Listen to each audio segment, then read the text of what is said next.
name is Father Robert Boxie. I'm currently the priest chaplain at Howard University here in Washington, D.C. I'm also a priest in residence at the parish of Immaculate Conception Catholic Church.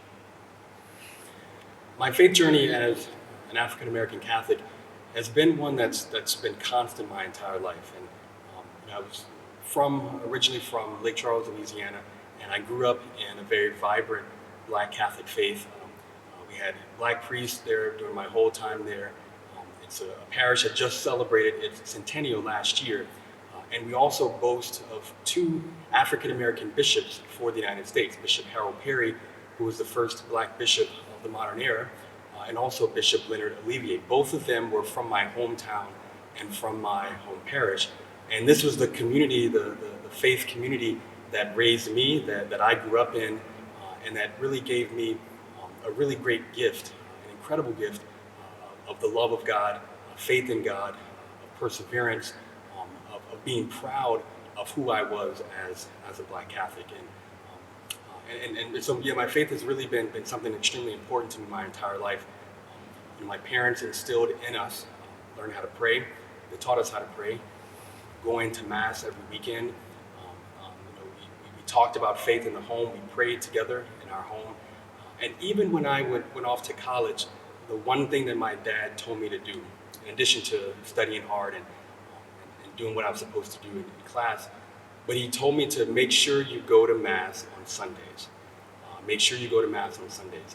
And the day that I would normally talk to my parents was Sunday evenings, and he would always ask me, "Did you go to Mass today? Did you go to Mass today?" And I never wanted to lie to him or disappoint him.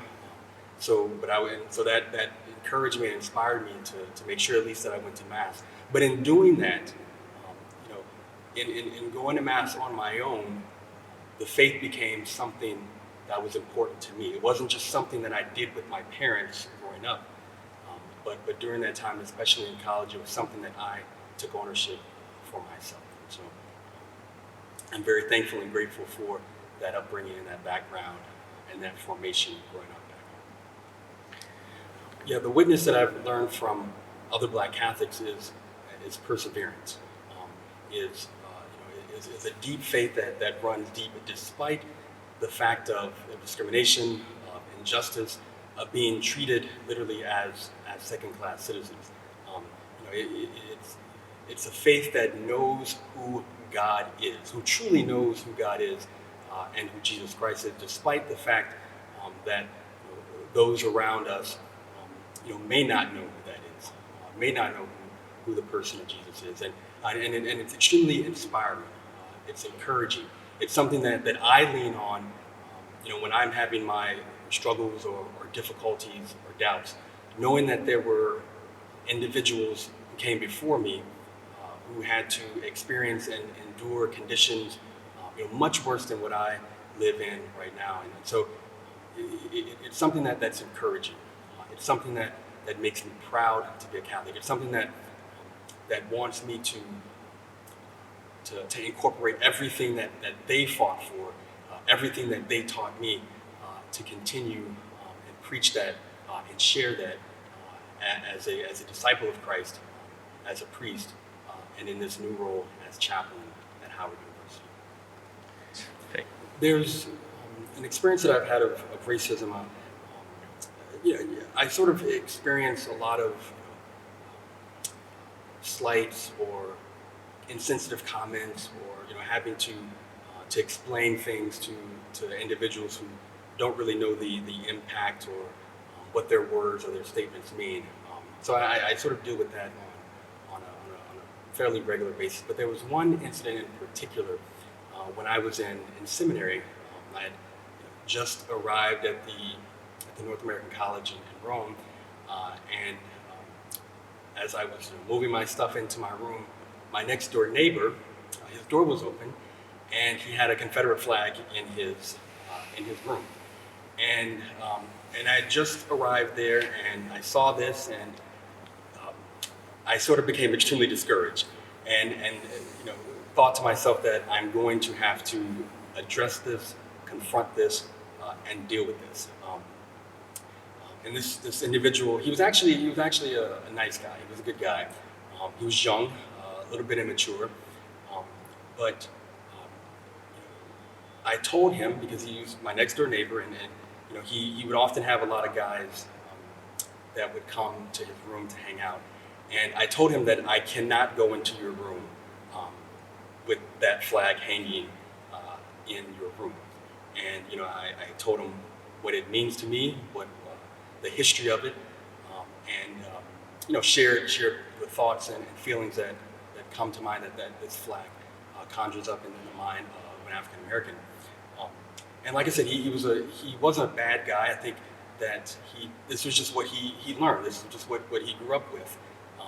And eventually, after several weeks, he did take it down. The other thing that was upsetting about that was no one else in the seminary thought there was a problem either. And sort of being the only African American at that particular time in the seminary, I was the one to have to carry that burden to deal with it. There is a happy ending to this story. This individual eventually discerned out of seminary, and I got a message from him. We sort of lost track, over these past several years, and I got a message from him over this past summer. And considering all of the demonstrations or the protests over racism and racial violence in our country, he gave me a call and wanted to talk. And so I said, yeah, gave him my number, and we set up a time. And he shared with me that he's now a teacher at a prep school, a Catholic prep school. He has a critical mass of minorities there that he's trying to get to understand, and that find him to be a helpful resource. And so he called, we had this conversation, and he wanted to apologize. He wanted to apologize, to say that he was sorry, that he was embarrassed, to say that he now understood the impact of this flag and what it meant. And he wanted to really enter into a dialogue and educate himself about how he can be an ally and promote racial understanding, healing in the work that he does as a professor, as a teacher rather, in this high school. And so it's actually really a great ending to this story, and something that really kind of came out of the blue. But I think that through personal reflection, through discernment, through the power of the Holy Spirit, to be open to conversion, open to hearing the story, the experiences of the other. This tells me that we can, in fact, move forward together. So yeah, that experience is pretty a seminal moment, for me, not only in seminary, but also the fact how we were able to have this conversation and have this discussion, and want to move forward together. Yeah, my reaction to the events over the summer, these protests and demonstrations, it encourages me again, that there are men and women of all different colors and stripes and backgrounds that see this as a problem for our nation. And not only all the protests and demonstrations that have been going on in our country, but also those that have been taking place all around the world. And racism and discrimination is not something that is unique to the United States or a particular location or nationality, but it shows that this is a problem globally, because it really is a problem of the human heart. It's a twisting, a distortion, a spiritual sickness of the human heart. And the fact that people all around the world have realized this and want to do something about it, want to stand in solidarity with their brothers and sisters who are discriminated and treated this way. It's encouraging, because we're still having these conversations, we're still talking about this, which means that people want to do something about it, that we can't continue with the status quo as we have been before, and how it truly is striking people in a different way this time, to go out and to do something about it. The pandemic and the health disparities among African Americans, Hispanics, Native Americans, just shows how much work that we still need to do in this area of equality, of making sure that every American citizen, every person in this country is treated fairly, equally, and has access to the same resources as everyone else. The true test, the true mark of a great nation is how it treats those who are on the margin, how it treats those who are poor, how it treats those who are often forgotten. And I think this pandemic, this health crisis that we are in, has laid bare with the fact that, we haven't really done what we said that we are going to do, or rather who we are. There is a huge disconnect between those who have and have not, and it has laid open this incredible wound really on our country, it's unfortunate that it has taken the pandemic to really show the extremes and exacerbate the issues that are already there. But I think this is a wake-up call for us, for Americans, for Catholics, for people of faith, for people of goodwill, to want to go out and to do something about it. There are a couple of things. I think this is a both-and solution, a both-and problem that we have to tackle on both sides. Not only coming from the church, from our hierarchy, but also from the ground, from individual members of our church, the lay faithful. I think as a church, we have to make sure that this is an issue that is talked about. We have to have priests and bishops preach about these issues from the pulpit. We've issued a number of documents in the past on racism, and recently, 2 years ago with Open Wide Our Hearts, great documents from our bishops.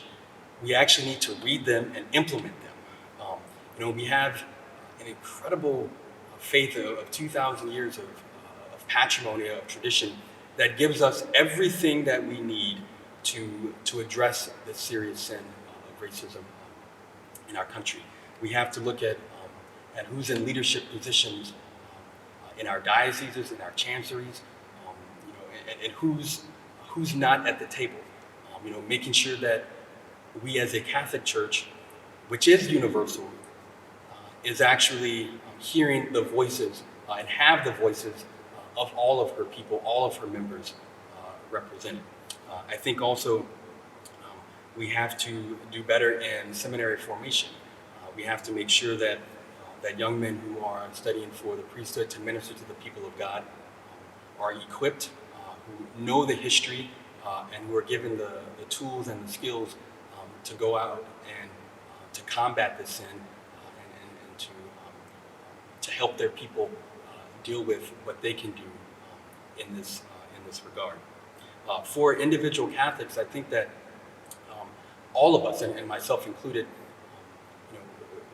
really need to seek the guidance first and foremost of the Holy Spirit in prayer, to lift up those areas in my own heart that could be blind spots or places where I struggle. Perhaps I may have said some things or done things in my past that I'm not proud of. To ask the Holy Spirit to lift those areas up in my life and show me how do I go about making those reparations. How do I go about entering into dialogue with my neighbor, those who are different than me, those who have come from a different background or a different part of town or whatever the case may be. The other thing I would say too is for individuals to educate yourself. There are a number of books, movies, documents even from our church, so that we can know the facts, know the real history, the true truth, as Sister Thea Bowman would say, as to the history of racism in our country and also the history of racism in our church. Because we arm ourselves with knowledge. We arm ourselves with the truth. We know where we came from so that we can know our path forward and how to how to do better and truly be the disciples, the witnesses that we say we are of Jesus Christ and His Catholic Church. Yeah, what has allowed me to keep the faith in my country and also in my church? Well, first and foremost, the answer is very simple. It's Jesus Christ. This is His church. This is His people. This is His world. And so, the fact that He has already conquered it, we have faith and trust in that. And for my part, I just have to be faithful to my vocation, to my ministry, to doing all that I can with God's help to help bring about this kingdom of love, of service, of reconciliation, of peace that I can. So Christ is my hope, and for our country, we were founded on these incredible values and ideals that are timeless, and that everyone recognizes, and gives them hope. And so they always say that the moral arc of the universe is long, but it bends towards justice. And so we aren't there yet. We're always striving to create that more perfect union, and I think that moments like this call us to the consciousness of our country, and challenge us to do better, to create that society that we want for ourselves, for our children, for our grandchildren, so that they truly can live in a land where one can pursue life, liberty, and happiness, and true freedom. And what also gives me hope too at this moment is that there are this movement, these demonstrations that we've been seeing, have been fueled by young people. Young people of all stripes, all colors, all backgrounds. So that gives me hope, because they are not only our future, but they are the leaders of now. And so I'm also hopeful in this position that I have as a chaplain at Howard University to work with young people, to see their enthusiasm, their activism, their wanting to get involved and to have their voices heard, to make a difference and to make the society that they live in now that's more fair, more just, that's more secure, and that gives everyone the dignity that they deserve to be who they are. Right. The naming of Archbishop Gregory as a cardinal is huge. It's historic, and the fact that it comes in this month of November, Black Catholic History Month, is also very symbolic to where we are in our church today. And this is a long time coming. We will be witnessing and experiencing something in the church that has never happened before. An African American cardinal. In the church's 2,000 years, this has never happened, and we have the great gift and the great privilege to witness this. In addition, it puts the stamp of approval on the ministry, the service, the pastoral leadership that Archbishop Gregory himself has done for our church in the United States. All of his accomplishments and his contributions individually, but it also is a stamp of approval for the community that he represents, and the community that he comes from, and the community that formed him, African American Black Catholics. It says that the faith, the contributions, the witness, the experience of Black Catholics truly do matter, and that's an important voice and an important gift to the Church Universal. And so the voice of Black Catholics will be now that much closer to the Holy Father. It will now be in the heart of the Church, in Rome, in the Vatican. And he will be able to share the concerns, the struggles, the joys, the triumphs, all those things that make the Black Catholic community unique, and all the contributions that we have given to not only the Church in America, but to the Church universal. So I'm extremely excited and proud, and especially as an African American priest, I hold my head up a little bit higher. I stick my chest out a little bit more because one of our own from our community is now a prince of the church, and especially when for so long in our country, black men were denied the opportunity to even enter into seminary here, and now one of our own will be a prince of the church. And so there's a moment of great joy, a great celebration, not only for the black community, but also for the Church in America, and really, truly for the Church Universal, because his mission now extends not only to Washington and the United States, but also to the global church.